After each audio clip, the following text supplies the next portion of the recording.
नमस्कार साथियों, स्वागत है आप सभी का आपके अपने YouTube चैनल एनमिसा क्लासेस में। साथियों, आज हम सभी बहुत दिन बाद मिल रहे हैं। उसका कारण भी है और हमारा प्रयास हमेशा रहता है कि मैं आप सभी के साथ लगातार जुड़ा रहूं, बातचीत होती रहे और आपको समय समय पर जानकारियां मैं देता रहूं। चूँकि अभी मैं PhD में इनरोल हुआ हूं, इसके वजह से समय का थोड़ा अभाव है और आशा करता हूं कि आप सभी मेरी इस समस्या को अच्छी तरीके से समझेंगे कि जब व्यक्ति एक नई जगह पे शिफ्ट होता है तो किस तरह से उसको सामंजस्य बैठाने में समस्याएं होती हैं। इसीलिए हमने एक नया तरीका ढूंढा कि क्यों न हम एक छोटा वीडियो बना करके जो इन्फॉर्मेशन है वह आप सभी तक पहुंचाएं। और इसी क्रम में मैं आज आप सभी के समक्ष प्रस्तुत हूं उत्तर प्रदेश राष्ट्रीय टंडन मुक्त विश्वविद्यालय की जो परीक्षाएं होती हैं उनके अंक पत्र के विषय में जानकारी लेकर के।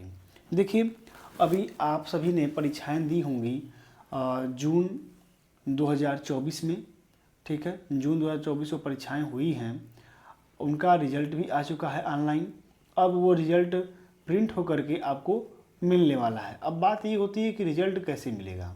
बहुत लोग मैसेज कर रहे हैं, प्रश्न कर रहे थे ये, और यह एक यक्ष प्रश्न बन गया है राष्ट्रीय टंडन के छात्रों के लिए कि मार्कशीट सर कुछ लोगों की घर आ रही है, कुछ लोग की नहीं आ रही है, तो कैसे मिलेगा। देखिए, एक बात मैं आपको क्लियर कर दूं कि जो लोग इस बार जून की परीक्षा दिए हुए हैं उनकी मार्कशीट आपके पते पर दी जाएगी, ठीक है। वहाँ पर डिलीवरी पोस्टमैन करेगा, यानी मार्कशीट यूनिवर्सिटी आपको सीधे आपके पते पर डिलीवर कर रही है।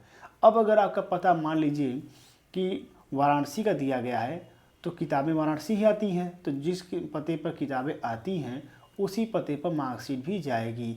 ऐसा नहीं है कि आपका घर चंदौली है और आपने पता दे दिया है वाराणसी का तो जो मार्कशीट है वो आपके घर चंदौली आएगी। नहीं, किताब अगर जहाँ जाती है वहीं पर आपकी मार्कशीट भी जाएगी। तो इस बात का ख्याल रखिएगा कि जहाँ आप किताब मंगवाते हैं उसी पते पर अंक पत्र जाएगा। दूसरी बात करते हैं कि अंक पत्र किन किन लोगों का जा रहा है। जो पिछले साल पास हुए क्या उनका भी आएगा अंक पत्र।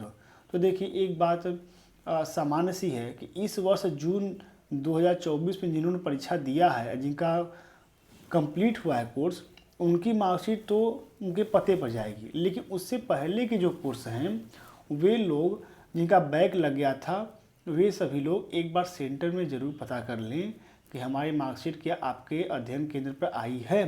अगर वो कहते हैं नहीं आई है तो मान के यह चलिए 90% की मार्कशीट आपके पते पर ही भेजी जाएगी। जिस तरह से सबकी मार्कशीट भेजी जा रही है, आपकी भी मार्कशीट आपके पते पर भेजी जाएगी। बस शर्त यही है कि आपका पूरा कोर्स, पूरे क्रेडिट कंप्लीट होने चाहिए। अच्छा, ये कैसे पता करते हैं कि हमारा रिजल्ट कंप्लीट है या नहीं, मार्कशीट आएगी कि नहीं आएगी, इसका भी एक उपाय आपको बता देता हूँ। देखिए, इसका उपाय ये है, जब आप अंक पत्र देखते हैं तो अंक पत्र पे अगर आपको टोटल पूर्णांक और प्राप्तांक अगर ये दोनों दिखाई दे रहे हैं कि इतने में आपने इतना नंबर पाया है, तो समझ लीजिए आपका रिजल्ट कंप्लीट है। और अगर ये पूर्णांक और प्राप्तांक नहीं दिखाई दे रहा है, मान लीजिए कि BA में 3 दूनी के 6 चौके 24 पेपर होते हैं, 23 पेपर शो कर रहा है, ठीक है, एक पेपर नहीं शो कर रहा है। तो आपको मान लीजिए पता नहीं कि 24 पेपर होते हैं, तो 23 पेपर दिख रहे हैं आपकी, सर रिजल्ट तो आया हुआ, लेकिन टोटल और कितना ऑब्टेन है यह नहीं दिखाई दे रहा है। तो टोटल मार्क्स और ऑब्टेन मार्क्स अगर शो नहीं कर रहा है तो ये हम मान के चलिए कि आपका रिजल्ट अभी इनकम्प्लीट है और उसमें किसी पेपर में आपका बैक लग गया है या शो नहीं कर रहा है। अच्छा, एक कारण, एक स्थिति और भी है।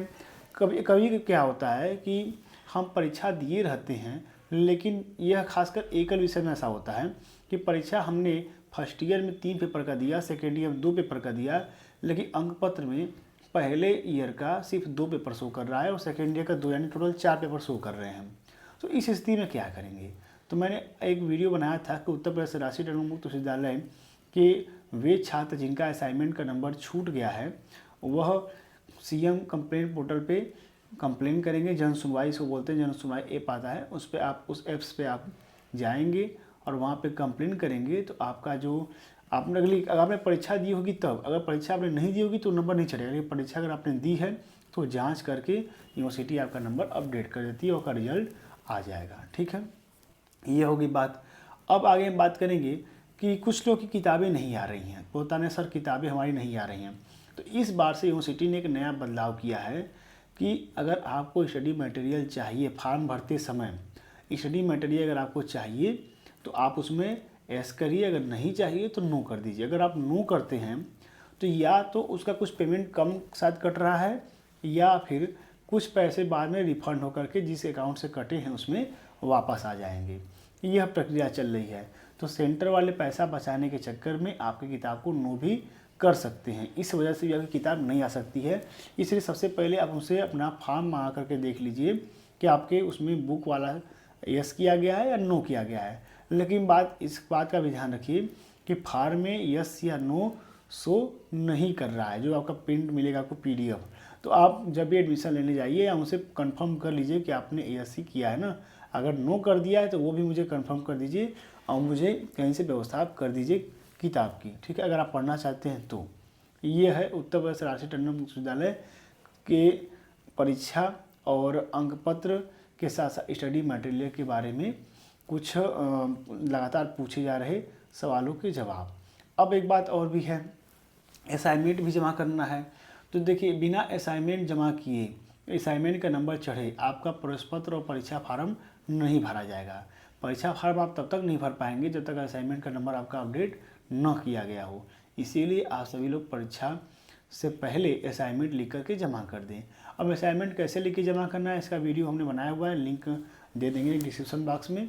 और उसके साथ साथ आपका यह जो असाइनमेंट लिखने का लोग पूछते हैं कि सर प्रश्न लिखें कि नहीं ऊपर, तो भैया प्रश्न नहीं लिखोगे तो कैसे पता चलेगा किसका उत्तर आपने लिखा हुआ है। हाँ, थोड़ा मोड़ा गलत चल सकता है क्योंकि उस पर वो ज़्यादा ध्यान नहीं दिया जाता अगर थोड़ी मोटी गलतियों पे, लेकिन सरासर गलत लिखना भी गलत है, ठीक है। अगर आप पूरा सही से लिखते हैं तो फिर ठीक है, लेकिन थोड़ी मोटी गलतियाँ अगर हो जाती हैं, एक दो शब्द या एक दो लाइन का, तो उसके लिए बहुत परेशान होने की आवश्यकता असाइनमेंट में नहीं है, ठीक है।